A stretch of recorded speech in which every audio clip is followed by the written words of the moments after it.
All right, everyone. So let's talk about the movie The Exorcist. Uh, it's kind of it's kind of funny that I'm talking about this horror movie from the 1970s when my YouTube channel is usually talking about geopolitical stuff and other political happenings, but horror movies is something that I really love, and I for a very long time I have enjoyed watching horror movies, and I watch horror movies pretty much every year. A24 will pop off with something new, and usually I'll watch it. So, The Exorcist. So let's talk about this movie. The Exorcist is considered to be the OG of supernatural horror movies, and you would be hard pressed to find a supernatural horror movie today that is not somehow influenced and inspired by the movie The Exorcist. Now, I remember the first time seeing just a scene from The Exorcist. It was back in the 1990s, and I was very, very, very young. I was basically just a toddler. And I remember The Exorcist was playing on the television, and my father told me not to watch this movie, which made me want to watch this movie. So I was watching The Exorcist, and this was back in the 1990s. I was born in 1990, so maybe I was like 7 or 8 years old, something like that. And it was the scene, it was by far the most horrifying scene in the whole movie. It was the scene when Reagan, the possessed girl, is wrestling with her mom on top of the bed, and she slaps her mom flies, and her head starts to spin, and then the most diabolical voice comes out of this girl's mouth. Her head spins, and she has the most evil, most sinister eyes looking at the camera. And she goes, "Did you see what she did? Your cunting daughter." And it's just the creepiest scene of the whole film. And I freaking laid eyes on this horrifying scene in the 1990s, and I had to about face. I got the hell out of there. I was horrified. I ran out of the room, and I was just traumatized by this scene. So I remember years later hearing about the film The Exorcist, and this had to have been, I want to say, back in the early 2000s. And I thought to myself, no, no, no, I just don't want to see this movie because it's horrifying. And I remember hearing about how The Exorcist was the most horrifying film ever made. And to this day, people say the same thing. To this day, people are saying that The Exorcist is the most horrifying movie ever made. It's the scariest film ever made, etc., etc. So then in 2000 and I want to say 2008, yeah, 2008, I finally mustered up the courage to actually watch The Exorcist. And I found the entire movie for free on YouTube. I know, right? This was back in the day. Back in the day when you could actually find a lot of movies on YouTube. I know that they still have films on YouTube, but it's only when YouTube permits it. But I remember just finding the movie for free on YouTube, and I thought, you know what? I'm going to watch it. So I watched the film from beginning to end. And that horrifying scene came up, the one that I saw back in the 1990s, when the girl's head spins all the way and she has these very evil, very demonic eyes, and she's looking at the camera, or she's looking at her mom, and she has this diabolical British accent, and this voice is coming out of her, and it's a British guy's voice. And she goes, "Do you see what she did? Your cunting daughter." And that scene came up, and I thought, man, that scene is still creepy. Now, what happens before the head spinning, I find to be more disturbing than the head spinning and the evil British accent. So before the head spinning and the evil British accent, you have the scene when Reagan, the possessed girl, is wrestling with her mom on the bed. So she's on the bed, and what gets the mom to run into the room in the first place is she's hearing this very loud commotion, and you can hear the girl screaming for help in her natural voice. It's not the demon talking, it's her talking. She's screaming for help. But then you'll hear the diabolical voice disrupting her natural voice. So she's saying, help, help, and then all of a sudden you hear this demonic voice, and she's just, this demonic voice sounds scary, obviously. And the mom runs into the room to see what's happening, and she sees her daughter mutilating her own, and this is so disturbing, but she's mutilating her own private parts with a crucifix, and it's so creepy. And I remember seeing this in 2008 for the first time, and I was so disturbed. And she's screaming the most blasphemous stuff ever. I don't even want to say it, but she's screaming extremely blasphemous stuff. It's the demonic voice that's screaming it, but it's coming out of her mouth. And this demonic voice, this evil, sinister sounding voice, is screaming blasphemy and controlling this girl, forcing this girl to mutilate her own private parts with a crucifix. And then there's the head spinning, and then there's the evil British accent. It's just so creepy. It's just so damn disturbing. And I was disturbed. And I was like 17 years old, and I was very disturbed. And I started looking more into The Exorcist and the impact that it had on people. And I remember seeing this video on YouTube from the 1970s. And it was a video in which people were being interviewed as they were coming out of the theater seeing The Exorcist. So these people went to the theater, they saw The Exorcist, they're coming out of the theater, and they're being interviewed. And you could see, I mean, people were horrified. You had people having panic attacks in the movie theaters. People were just horrified. People were just going through these states of panic mode as they were seeing this movie. And the reason why people would panic as they would see this film is because they had never seen anything like it. The Exorcist was the first of its kind. There was no movie like The Exorcist before The Exorcist. So imagine, I mean, before The Exorcist, what did Americans have for horror movies? I mean, what did they have? They had, what? Psycho, they had, and some of those older films, there is a creep factor to them, especially Psycho. I think Psycho was the first horror movie to get an R rating, and that movie was creepy. And arguably, Psycho was creepier than The Exorcist, because with The Exorcist, you have a movie about a girl who gets possessed. Now, is possession real? Yes, I believe that it's real. I do believe in the supernatural. But you can avoid being possessed. The only way, and if you talk to exorcists or if you read the writings of exorcists, they all say this, in order for you to actually get possessed, you have to invite possession. You actually have to interact with the demonic realm. You have to meddle in some sort of occultism, some sort of demonic activity in order to get possessed. So possession can be avoided.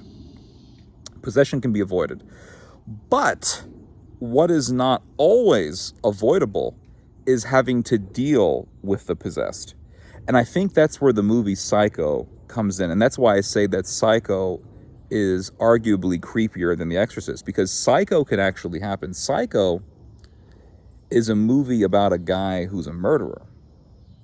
And he's deranged, and he's evil, and he's bloodthirsty, and he murders this woman in the movie. And I saw the film Psycho, believe it or not, way before I saw The Exorcist, and I found it to be creepy. And what makes it creepy is you can actually see it happening. So what makes a movie scary? I've talked about this before on this channel. I did a video some time ago about what makes us disturbed, right? What makes something disturbing? What makes something horrifying? And What I said in that video was that what makes us scared is seeing something that's unnatural, right? Seeing the unnatural scares us because we are designed to be comfortable with things that are natural and harmonious, with things that are pleasant. We are not designed to fathom things that are contrary to that which is good. So, for example, if you see someone proposing to their fiance and there's smiles, you're not disturbed by it because, of course, it's natural to smile when it's natural for a man to smile when he proposes to his fiance and she says yes, and it's natural for her to smile because she wants to get married to this guy. Or if a baby is born and you see the father of the baby smiling, and you see the mother of the baby smiling, of course, after giving birth, that's not disturbing because we expect people to smile in such occasions. If I am starving and there's a nice, beautiful meal of ramen and pork belly in front of me, I'm going to smile. Like, oh, this is awesome, right? No one's going to be disturbed by that because it's natural to be happy when you finally see food in front of you after not eating for a prolonged period of time. But if you ever see a picture, and I said this in one of my prior videos, there's a picture that you can see of Ted Bundy smiling. And it's disturbing. Why? Because we know what this person was into. We all know that Ted Bundy got a thrill. He got pleasure out of murdering people. That's disturbing. And we get disturbed by that. If we see a picture of someone smiling in sadism, that's disturbing because it is not natural to smile as a response to murder. It's not natural to smile as a reaction to something as evil as murder and or mass murder. So that's what disturbs us. And when you look at the film Psycho, or when you look at movies about murderers, those films, I think, are much more disturbing than supernatural horror movies because possession, demonic possession, is avoidable. But having to deal with the possessed is not always avoidable because when people are possessed or when people are influenced by the diabolical, they have a desire to destroy God's creation. They have a desire to go contrary to God's creation. They hate humanity. They hate it. They despise humanity. And if we hear a story about a bank robber, bank robberies are disturbing. But if someone just wants to steal money and they don't want to kill anyone, we can say, okay, that's evil, it's wrong, but we can at least say the person doesn't want to murder. He just wants to steal.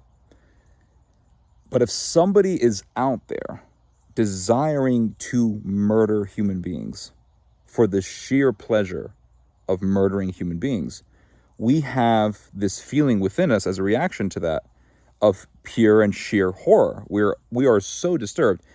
And that's why, for example, the types of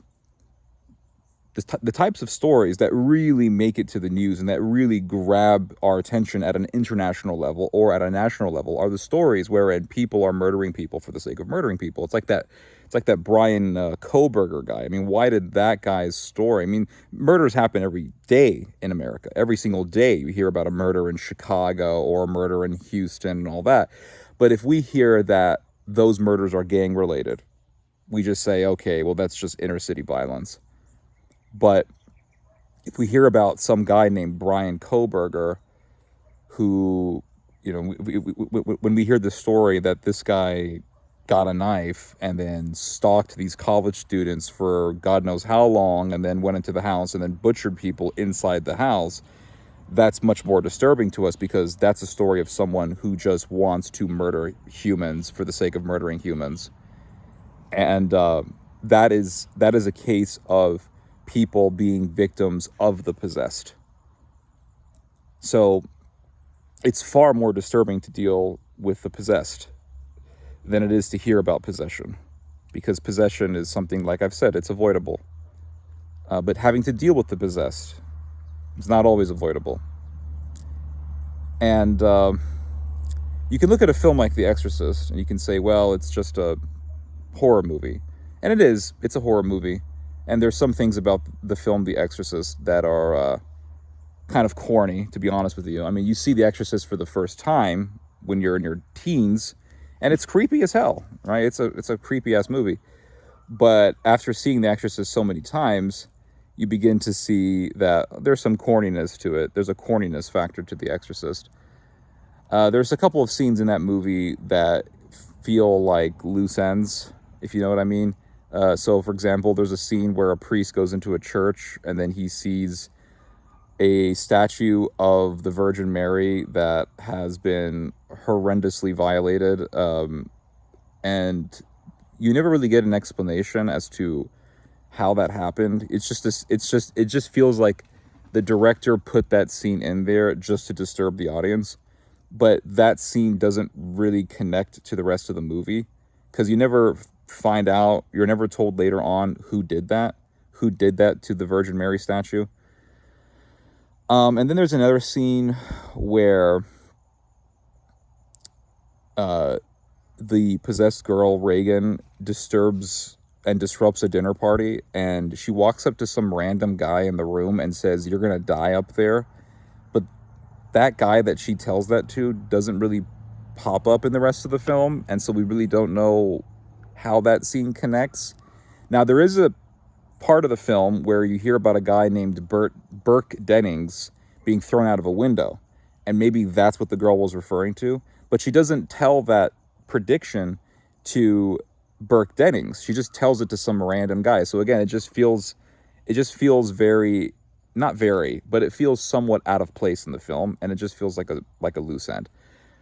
But other than that, oh yeah, and then the head spinning thing, right? That's another corniness factor in the movie. It's like, I don't care if you're possessed. If a demon spins your head around, you're dead.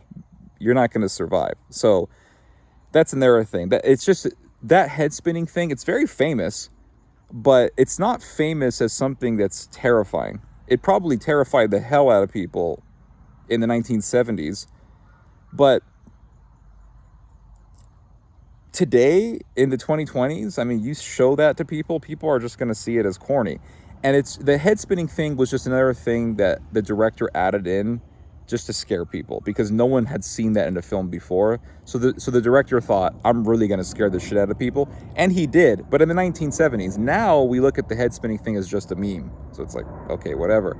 And in fact, the author of the original Exorcist book got into, if I understand this correctly, I think he got into an argument with the director over the head spinning thing, and he did the author of the original Exorcist book did not want the head spinning at all in the movie. He said it's not realistic, and he was right, and I think he should have been adhered to. The director should have listened to him.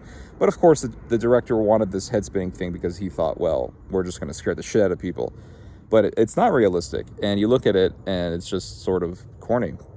Whatever. But other than that, The Exorcist is a great movie. It's a very well done horror film, minus the corniness. I think the beginning scene, the opening scene to The Exorcist, is the best part of the whole movie, when Father Merrin, who is the hero of the film, alongside Father Karras. I know Father Karras is the supporting hero, but Father Merrin is really the experienced exorcist who is the hero that the audience is waiting for in the movie. And Father Merrin is in the beginning of the film, and he's an archaeologist in Iraq, and he's digging up old ancient artifacts, and he finds this little statue of a demon named Pazuzu. And Pazuzu was a demon in the Sumerian mythology, and there was this Pazuzu that existed in the Sumerian religion, and he sees this little statue of a Pazuzu head, the head of Pazuzu. And then the character, Merrin, speaks Arabic in the beginning of the film. And I will say that the director not the director, sorry, the actor who plays Father Merrin does a really good job in speaking Arabic.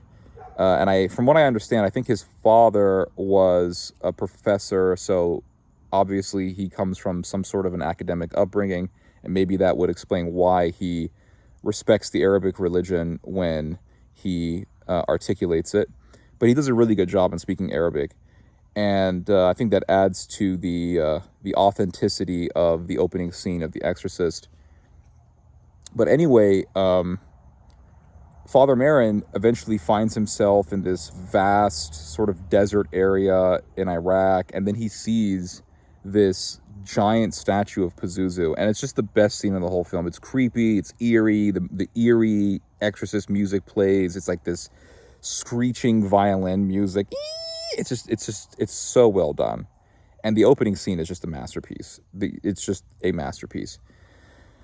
But it's a great film, and I watch The Exorcist at least once a year, especially in the month of October. It's my favorite month to watch The Exorcist. It is the best month to watch The Exorcist, just given what happens in October. I mean, it's Halloween.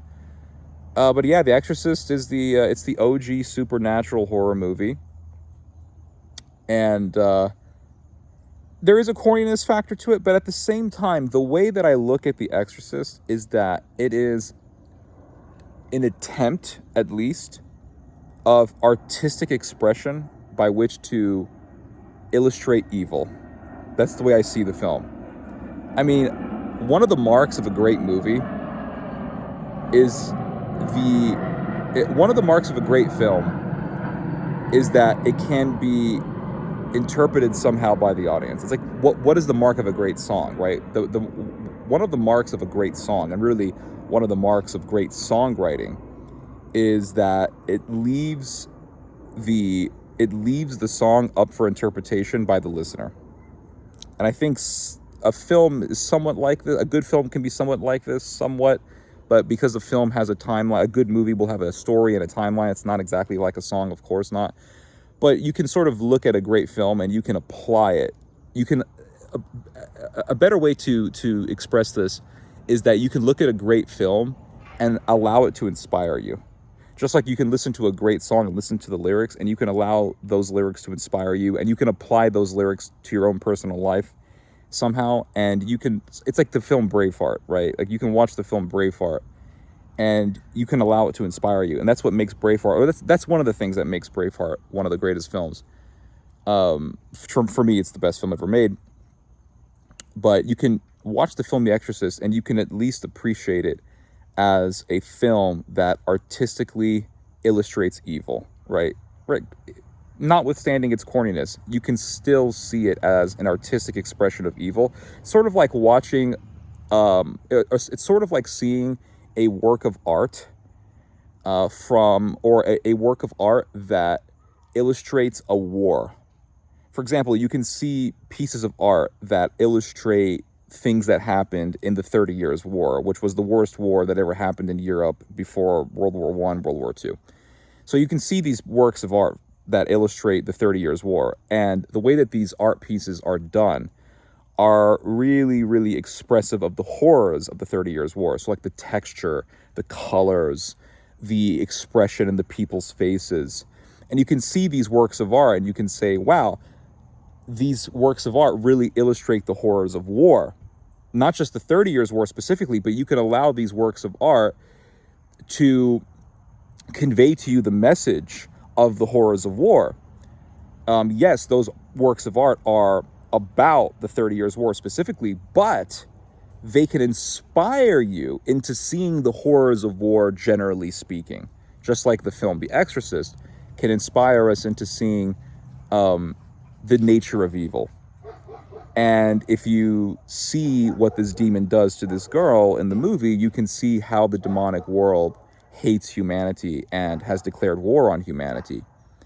And you can see it, you can see the declaration of war on humanity by the diabolical realm in the actions of Satan's human acolytes here on earth. Because at the end of the day, we are in a war between God and Satan. And you can either be in the army of God or you can be in the army of the devil. And being in the army of God, being someone who is striving to follow the truth of God and the light of God, you will eventually have to deal with the acolytes of the devil. If you're fighting against evil, you will eventually, inevitably, have to deal with the acolytes of the devil. And those acolytes of the devil, those agents of Satan, will always, always try to advance the declaration of war on humanity. They will always, always embrace death and evil. So it doesn't matter if you're trying to combat the evils of Israel and you're talking about the genocide that's going on in Gaza, you're talking about the horrors that's going on in Gaza. If you do that long enough, you're going to have to deal with a Hasbarist. You're going to have to deal with some agent of Israel. And that agent of Israel is going to try to make you look like the bad guy, because that agent of Israel is going to try to sanitize the image of Israel and is going to try to ultimately justify the murderous policies of Israel. Because, and this goes back to that verse in the book of Proverbs, all those who hate God love death. And that's the bottom line. That line from the book of Proverbs is the ultimate summation of the ways of the devil. It's the ultimate summation of the entire goal of Satan. And that is for us to embrace death and to hate life. All those who hate God love death. And so anyone who is an acolyte of a satanic ideology will always try to convince others to embrace death, to embrace murder.